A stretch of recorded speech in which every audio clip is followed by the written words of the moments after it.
The recent police protests in Tulsa, Oklahoma have been energetic.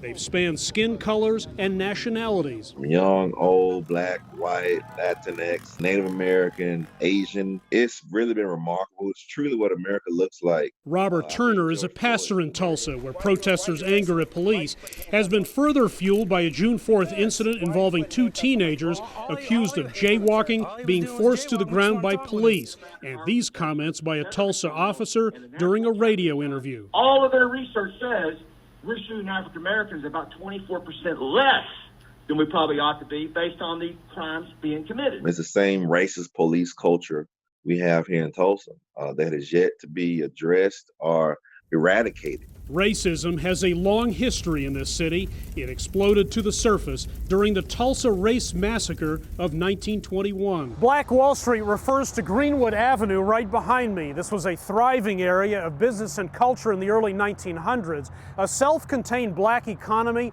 out of necessity because of the racism of that time. On May 31st, 1921, a white mob gathered at the jail where a black man accused of assaulting a white woman was being held. The story is that a shot rang out. Then resident Julius Pegee says all hell broke loose. They were burning people's homes and burning buildings. Bullets flew. Up to 300 black Tulsans were killed. A large black neighborhood was virtually wiped out. They buried people in just open graves. And then silence descended. For years, the city refused to admit there'd been a massacre.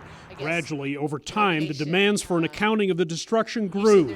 Last fall, an archaeologist scanned a portion of the local cemetery and was struck by the disturbed soil that he saw. The size of it, how straight the sides of it, the walls of it were, and the depth of it is what makes us think that it may be a mass grave. The excavation of that potential grave, those organizing it say, would be a nod in part to those who survived those bloody days. Because I feel like in some ways I'm standing in their stead to be their voice in this day and time regarding what they didn't talk about. In February, Turner wondered out loud, who did this to these Americans? Answering that question, he believes, could help bind wounds that remain open in Tulsa today. In order to have healing, you need justice, and that's what the excavation should provide. That work may finally begin in July, at a time when the issue of racism is front and center here like never before. People are not letting up until they see change. Hendrik Sabrandi, CGTN, Tulsa.